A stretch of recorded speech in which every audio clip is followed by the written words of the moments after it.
perder tempo. E eu vou começar essa aula falando para os senhores o quê? Que é um prazer imenso estar reunido com vocês essa maravilhosa manhã de sexta-feira para juntos brincarmos, compartilharmos e nos divertirmos com a ciência mais linda, fantástica, sensacional e apaixonante de todas, que é a nossa linda física, jovens, nossa linda física. E hoje nós vamos encerrar a parte do efeito fotoelétrico, fazendo alguns exercícios, e vamos começar a falar sobre a dualidade da luz.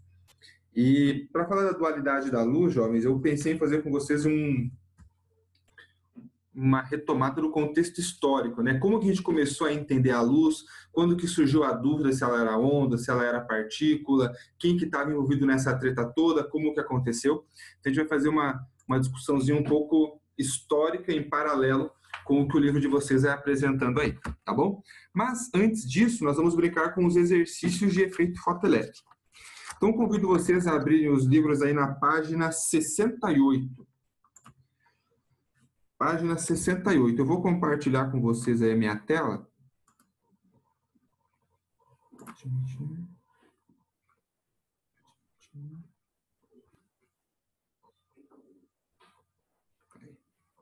Cadê?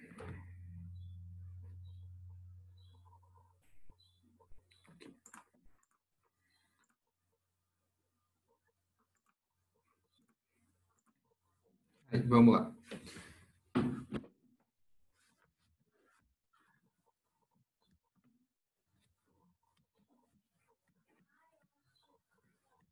Página 68, galera. Então, o primeiro exercício, nós temos 4 exercícios ao longo do capítulo aí sobre efeito fotoelétrico, tá bom? Pelo menos aqui no Aplicando Conhecimentos. Então, vou fazer esses 4 do Aplicando Conhecimentos, e aí depois a gente vai fazendo os outros, que são dos outros assuntos aí, tá bom? Alguém ia falar algo aí?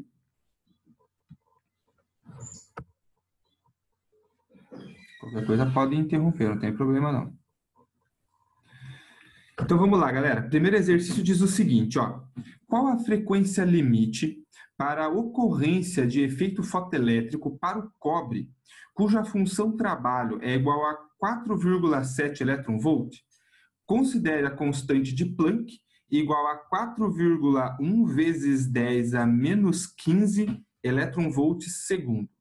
Jovens, quando ele fala aqui frequência limite, ele está se referindo à frequência de corte, beleza? E ele deu aqui a função trabalho. Então, eu vou escrever a equação da função trabalho. Ó. A função trabalho, ela é a constante de Planck vezes a frequência de corte. Se ele quer a frequência de corte, ó, pega a constante que está multiplicando e passa dividindo. Então, vai ficar a função trabalho dividido pela constante de Planck. Suave, só fazer a divisão agora aqui, ó. Função trabalho são 4,7 eV, beleza? E constante de Planck ele deu no enunciado, ó. 4,1 vezes 10 a menos 15.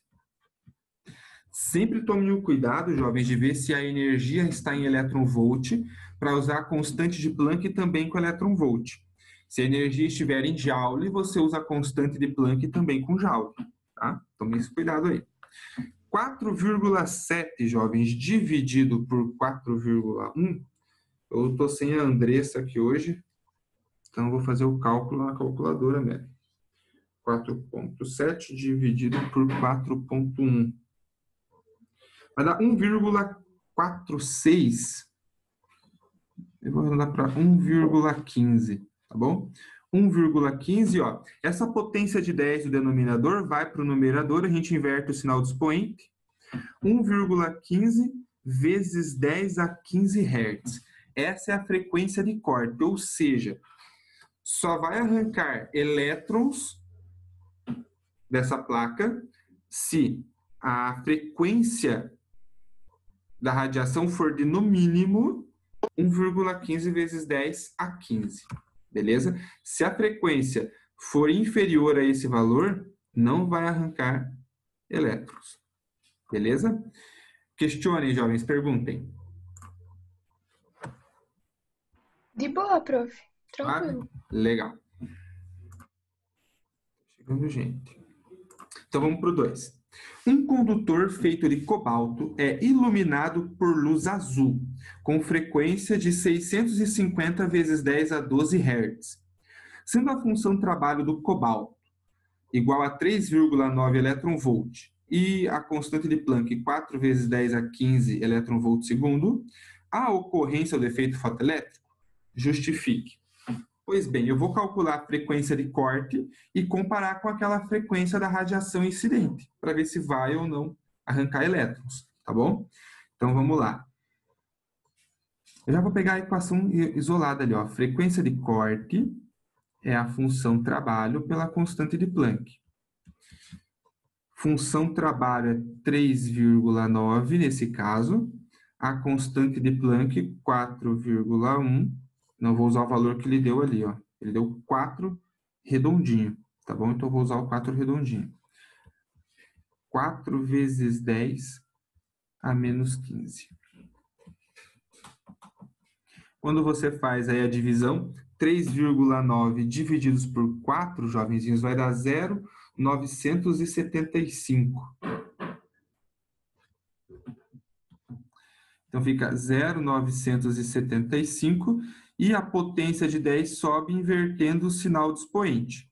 Eu vou andar aqui com a vírgula, jovenzinhos, 1, 2, 3 casas. Então, fica 975 vezes 10. Se eu aumentei 3 casas embaixo, eu diminuo 3 casas em cima. Então, vai de 15 para 12. Então, ficam 975 vezes 10 a 12 Hz. E a radiação incidente é de 650 vezes 10 a 12. Ela é inferior à frequência mínima que a gente precisa. Então, nesse caso, não vai ocorrer efeito elétrico. Não ocorrerá, vou chamar assim, ó, efeito fotoelétrico, pois a frequência da radiação é menor, que isso eu vou chamar assim, ó, FC, que é a frequência de corte. Beleza? A gente só vai ter o efeito fotoelétrico acontecendo se for uma radiação de frequência igual a 975 vezes 10 a 12 Hz ou com uma frequência maior. Suaveira, né? Igual o anterior, só que no anterior ele só pedia para calcular a função, a frequência de corte. Aqui ele pede para a gente determinar se vai ou não ocorrer o efeito. Então a gente tem que comparar a frequência de corte com a frequência da radiação que estava sendo usada. Jovens, lembrem, se tiverem dúvidas, podem ir mandando aí pelo chat, que daí eu vou respondendo vocês, tá? 3, jovenzinhos, diz o seguinte. O gráfico abaixo mostra o potencial de corte de diferentes metais em função da frequência de luz incidente sobre eles. Então, tem ali o potencial em função da frequência. Letra A. Qual o coeficiente angular das retas apresentadas no gráfico? Jovens, eu vou partir aqui do princípio matemático, tá bom? O que é o coeficiente angular? É um ΔY por um ΔX. Então, o ΔY aqui, nesse sistema, é a variação do eixo vertical, que é o potencial de corte. Quem que está no eixo X é a frequência. Então, o nosso coeficiente angular, ele representa o quê? O potencial de corte dividido pela frequência da radiação incidente. Beleza? E eu vou deixar aqui, ó, nessa interpretação matemática. Potencial de corte pela frequência. Beleza? Uma interpretação matemática do que foi dado naquele gráfico ali. Agora, na letra B, deixa eu colocar aqui, letra A. Letra B. Ele quer saber o seguinte, ó. Qual a energia cinética máxima para um fotoelétron quando uma amostra de sódio é iluminada por radiação de frequência de 5,6 vezes 10 a 14 Hz? E ele deu para nós ali a constante de Planck também. Agora a gente usa a equação geral do efeito fotoelétrico, né? Aquela que eu chamo de equação geral, que é a seguinte, ó, a energia cinética, ela é a constante de Planck, vezes a frequência da radiação incidente, menos a função trabalho. Beleza? Galera, eu vou fazer o seguinte aqui, ó. Energia cinética é igual a constante de Planck, frequência da radiação, menos.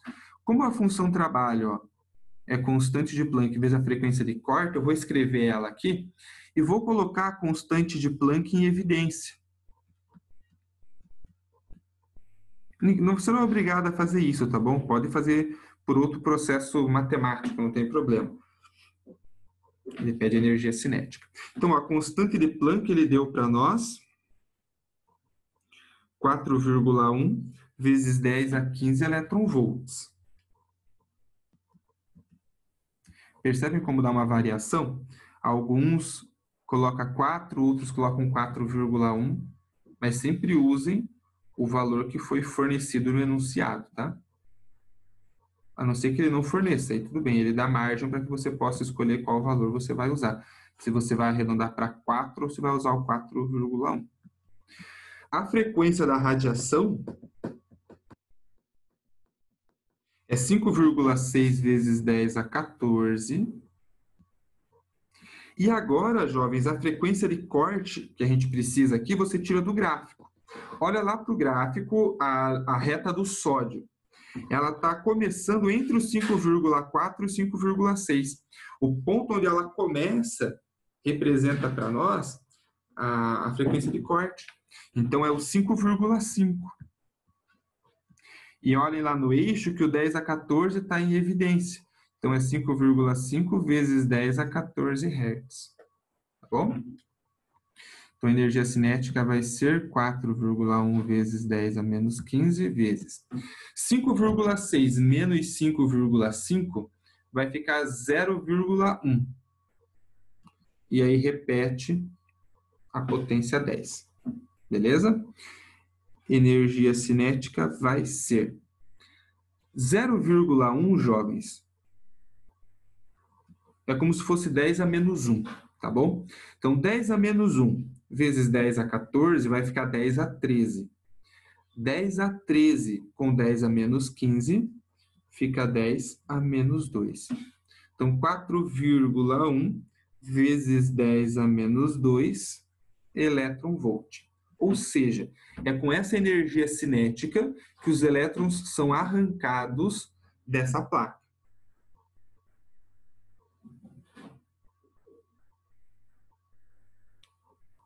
Beleza?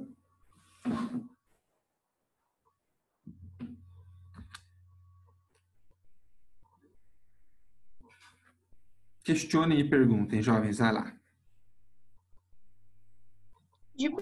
De boa? Legal. Essa letra A, eu vou deixar ela assim, tá bom? Em função da interpretação matemática gráfica daquele sistema. Beleza? Então, 1, 2, 3. E para encerrar, jovens, os exercícios, o 4. Eu vou pegar uma nova lousa. Se alguém estiver anotando ainda, eu aconselho que dê um print da tela para não perder o exercício aí.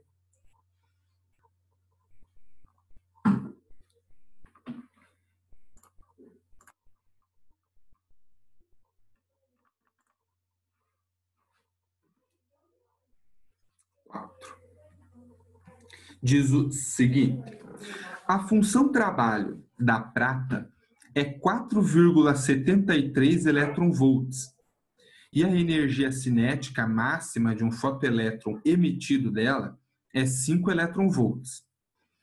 Determine a frequência do fóton incidente, sabendo que H é 6,63 vezes 10 a menos 34 joules segundo.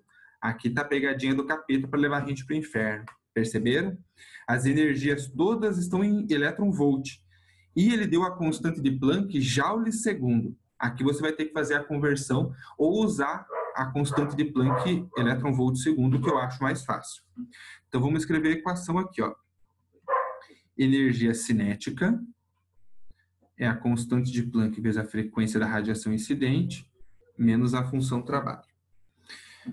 Então, a energia cinética é 5 elétron-volts Constante de Planck, eu vou usar o 4,1 vezes 10 a menos 15. Ele quer que eu determine a frequência menos a função trabalho, que ele disse que é 4,73. Então, olha só, o 4,73 que ficou subtraindo passa com a operação inversa, somando, então fica 9,73 igual a 4,1 vezes 10 a menos 15 vezes a frequência. E o 4,1 vezes 10 a menos 15 que está multiplicando, a gente passa dividindo. Então, 9,73 dividido por 4,1 vezes 10 a menos 15. Vamos fazer a contita aqui. 9,73 divididos por 4,1. Dá 2,37, que eu vou arredondar para 2,4. E aí, ó, o 10 a menos 15 do denominador, ele sobe para o numerador invertendo o sinal de expoente. Jovens, quando eu falo assim, ó, que ele sobe para o numerador invertendo o sinal de expoente, eu estou resumindo um processo matemático, tá? Vocês entendem que eu quero dizer isso aqui, né? Ó, é como se eu tivesse 10 elevado a 0, que é 1, dividido por 10 a menos 15. Aí você faz o expoente de cima menos o de baixo, 0 menos menos 15 fica 0 mais 15. E aí sobe o 15 positivo, tá bom? Mas só para não ficar fazendo todo esse processo, eu só falo, jogo para cima e inverto o sinal de expoente. Tá? Mas fiquem atentos a esses detalhezinhos matemáticos, esses significados. Também, todas elas eram questões abertas, não tinha nenhuma de múltipla escolha. Beleza, jovens. Agora é com vocês. Questionem, perguntem. Vai lá.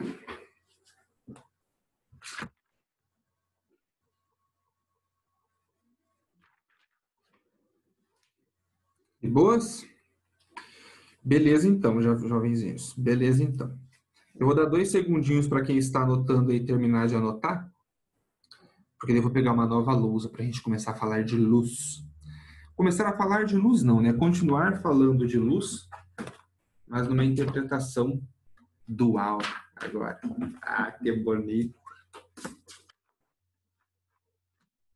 Altas tretas, jovens, altas tretas quando a gente vai falar da dualidade onda-partícula. A galera sai no tapa, altas brigas mesmo.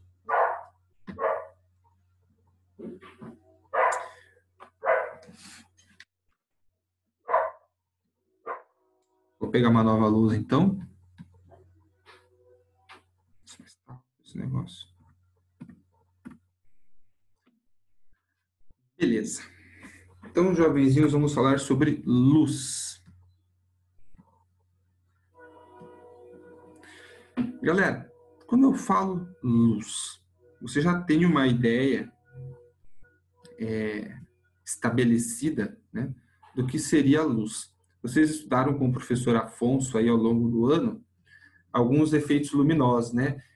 Reflexão, refração, interferência, difração, polarização, enfim, vários fenômenos luminosos vocês estudaram com o professor Afonso ao longo do ano.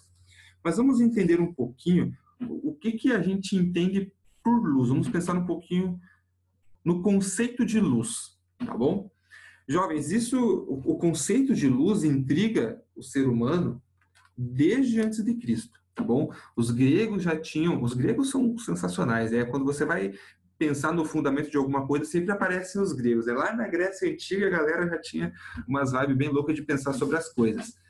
E é lá na Grécia Antiga que a gente começa a pensar nos primeiros fundamentos que a gente tem sobre luz, as primeiras tentativas de se definir o que era a luz, tá bom? Então, eu vou colocar aqui algumas referências de data, jovens, só para vocês irem entendendo um pouquinho dessa evolução do raciocínio, beleza? Então, lá mais ou menos por 430 antes de Cristo, deixa eu fazer esse C maior para ficar bem maiúsculo aqui. Na Grécia Antiga, se entendia que a luz ela era um constituinte do elemento fogo. Tinha aquela parada, né, dos 4 elementos, terra, água, ar e fogo. Terra, água, ar e fogo, isso aí. E a luz ela era um constituinte do elemento fogo, tá bom? Vou colocar essa referência aqui que eu acho legal. Constituinte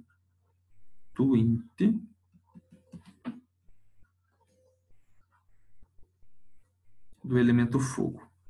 Quando eu fiz essa pesquisa, jovens, eu encontrava o nome da pessoa que tinha fundamentado essa ideia, mas eu não quis trazer, porque senão vai ficar uma lista imensa de nomes aqui, eu só quis localizar num período histórico ali, tá bom? Aí, para os nomes mais recentes, que vão estar ligados aos conceitos que a gente vai estudar em física moderna, daí eu começo a dar nome aos bois, tá bom? Ali por 322 antes de Cristo, a gente passou a entender a luz como vibrações das partículas de éter. Então, tinha aquela ideia de que nós éramos envolvidos por um material que foi chamado de éter e que a luz ela era uma vibração dessas partículas. Então, quando a vibração alcançava uma certa frequência, você tinha luz. Quando a vibração dessas partículas de éter era de frequência muito baixa, você não tinha o fenômeno de luz acontecendo. Então, vibração... Doideira, né? Vibração das moléculas de éter. Não é moléculas, eles chamavam de partículas.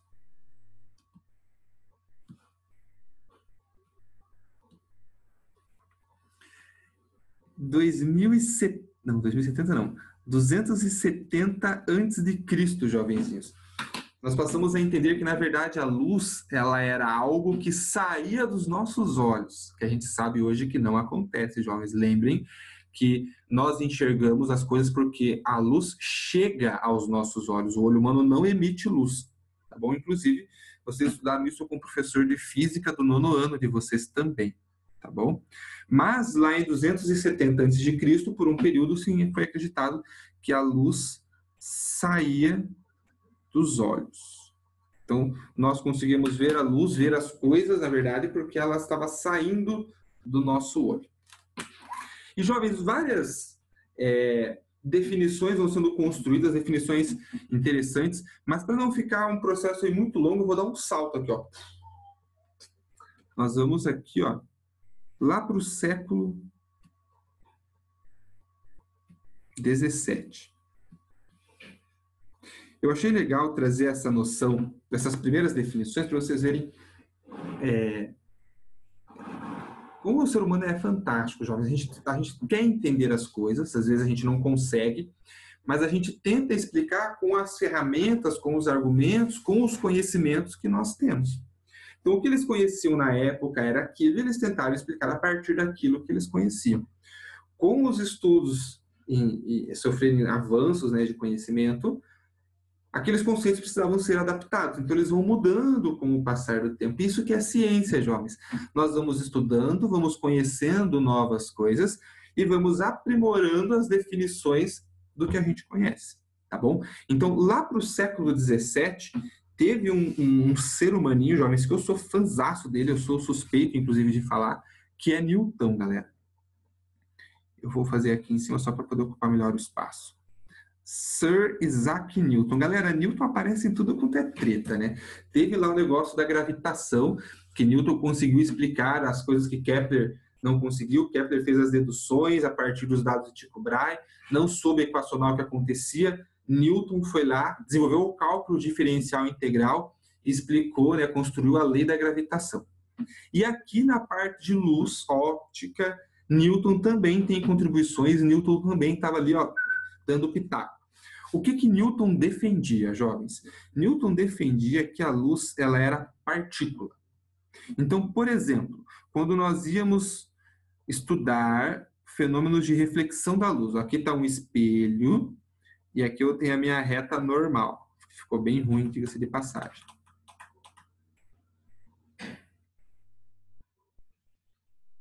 Reta normal. O que Newton defendia, jovens?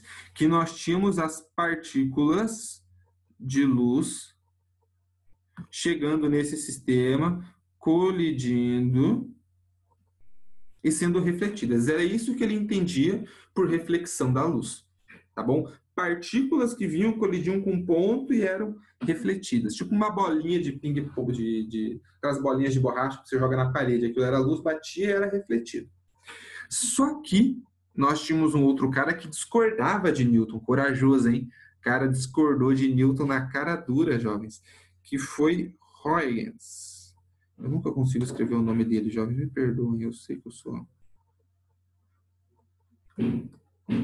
Aí, Huygens.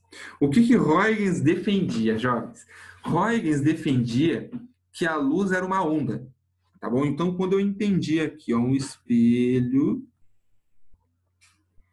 tinha minha reta normal, e eu queria representar a luz, ela seria uma onda, batia aqui no espelho e era refletida. Então, Newton defendia a luz como partícula. Huygens defendia a luz como onda, tá bom? Jovens, aqui eu falei da reflexão para vocês, né? Eu fiz um esqueminha mostrando como cada um entendia a reflexão. Se eu paro de pensar na reflexão e eu começo a pensar na refração da luz, que é quando a luz passa de um meio para outro, Newton defendia que a velocidade da luz na água, por exemplo, seria maior que a velocidade da luz no ar, a partir da teoria de luz como partícula que ele tinha construído. Huygens não.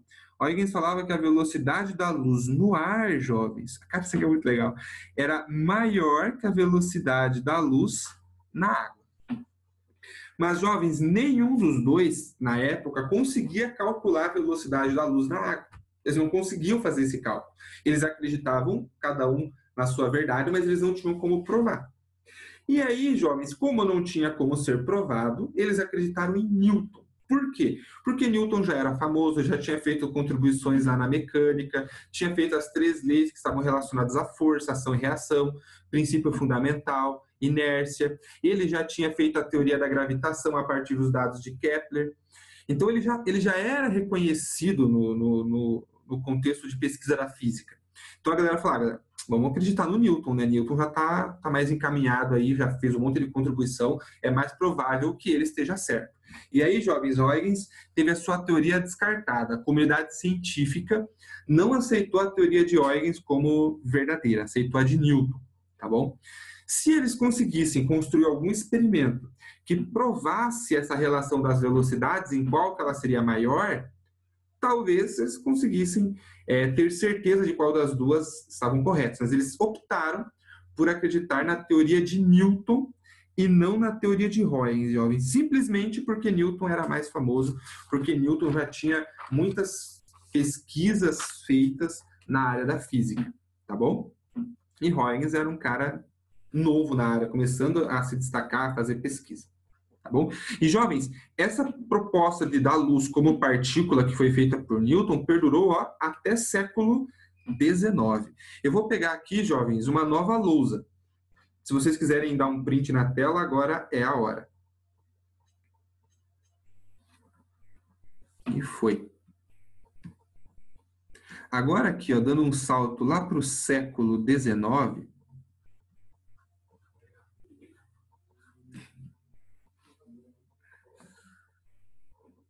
jovens, eu falo assim, a comunidade científica optou por acreditar no Newton. Mas, galera, não é assim, vamos fazer uma votação aqui para a gente ver em quem que a gente vai acreditar. A galera brigava mesmo, a galera se xingava, seu bobão, você tá errado. E a parada era sinistra, jovens, a parada era sinistra, porque ali você não tinha... Quando você tem a comprovação, tá aqui, tá comprovado, não tem o que discutir, é aquilo e pronto. Mas quando não está comprovado, meu filho, aí é um Deus nos acuda, cada um por si, Deus por todos. Então o bagulho era tenso. Mas no século XIX, nós tivemos uma experiência, jovenzinhos, feita por Thomas Young. Vocês devem ter estudado alguma coisinha disso aí com o professor Afonso. Talvez o nome não seja totalmente novo para vocês. O que Young fez? Ele fez uma experiência, jovenzinhos, com fendas. Young também gostava de plantar discórdia. Olha só. Galera cheia das tretas, mano. Tá lá, ele pegou uma fenda e aí colocou na frente dessa fenda outras 2 fendas, só que elas estavam se desencontrando, saca? E aqui no fundo ele colocou um anteparo. E aí, jovens, ele colocou luz aqui em cima.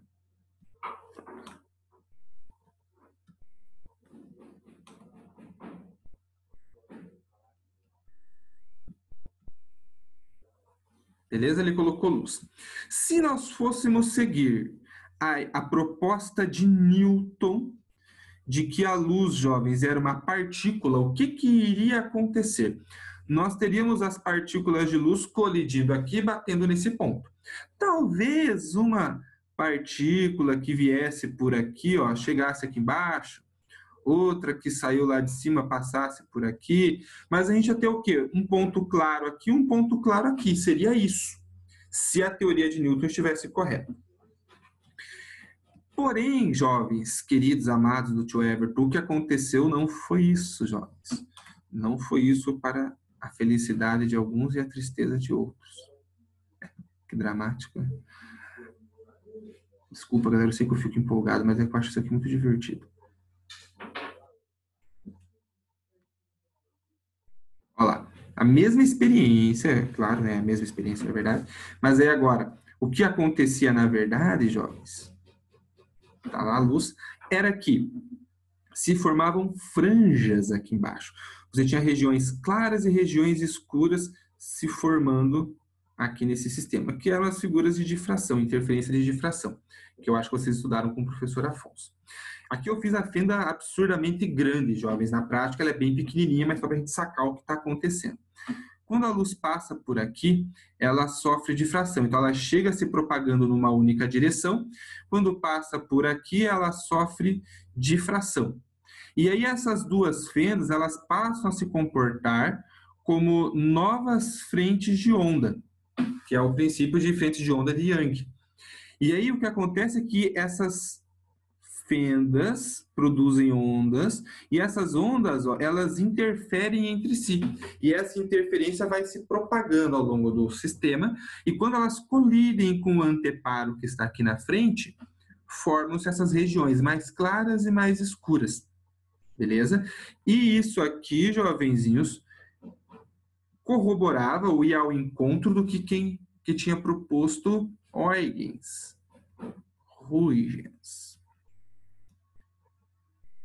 Ou seja, jovens, Young fez uma experiência que provou, jovens, ele fez uma experiência que provou que o que Huygens falou estava correto.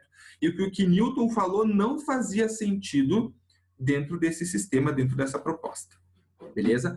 Outro cientista, jovenzinhos, importante aqui, foi Fresnel.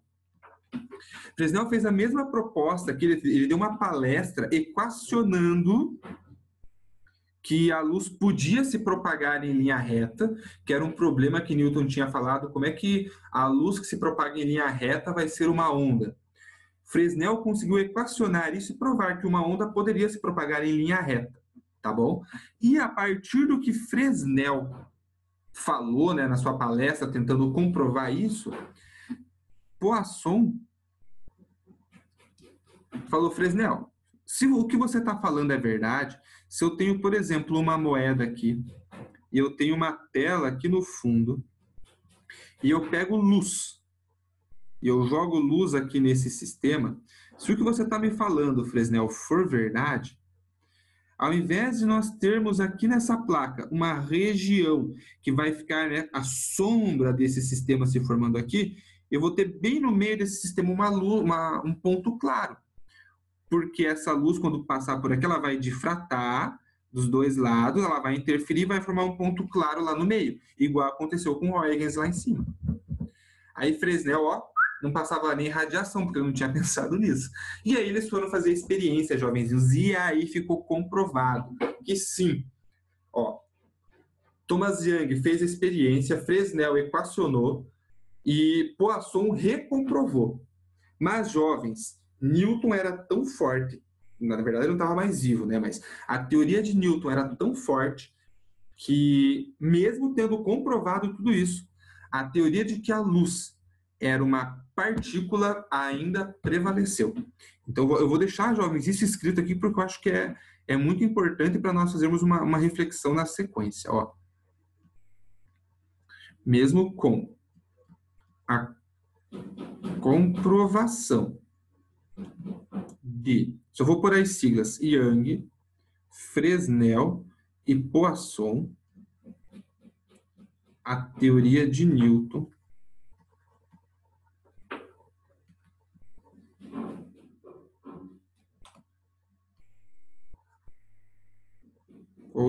nossa, não sei mais escrever, né? Continuou sendo aceita. Jovens, isso nos faz refletir uma coisa, e eu acho que é importante eu vou parar em termos de contexto, né, do que a gente entendia por luz, eu vou parar aqui. Ainda tem muita gente, jovens, tem Foucault, tem Oersted, Faraday, Maxwell, Hertz, Planck, Einstein, Compton, tem bastante gente ainda no parangolê, mas a gente vai parar aqui, tá, na aula de hoje. Mas eu quero fazer uma reflexão com você, jovens, como é o ser humano, né? Porque Newton se destacou numa área, e ele se destacou realmente com as contribuições que ele fez na área da mecânica. Olha quantos cientistas depois dele. Teve o Huygens lá atrás, em paralelo, em tempo de vida com ele, e depois dele, Young, Fresnel e Poisson. Equacionaram e comprovaram, jovens, que aquilo era verdadeiro. E ainda assim a comunidade científica não aceitou. Eles preferiram acreditar no que Newton tinha falado. Então isso faz a gente pensar hoje, né? Como nós às vezes estamos tão apegados a uma verdade e não aceitamos outras verdades que estão comprovadas cientificamente. Aí tem que se passar aí 100, 150, 200 anos para que fique tão ridículo continuar se acreditando naquele conceito, para que realmente as pessoas reconheçam o que estava sendo dito. Então fica um sinal de alerta para nós, quanto cidadãos contemporâneos, que é importante nós estarmos abertos às novas verdades, desde que elas estejam comprovadas, beleza? Não é uma nova verdade, é verdade, agora uma nova coisa eu vou acreditar. Não. Comprovou? Testou? Várias pessoas ao longo do mundo testaram e foi comprovado? Sim. Então, nós temos uma nova verdade, um novo paradigma a ser estudado e a ser implantado nos nossos sistemas. Beleza? Fica a dica aí para vocês refletirem um pouquinho, tá bom? Jovens, 1 minuto para acabar a nossa reunião do Zoom. Passou assim, ó, voando. Se alguém quiser perguntar algo, questionar, jovenzinhos, estou à disposição. Mandem aí, vai lá.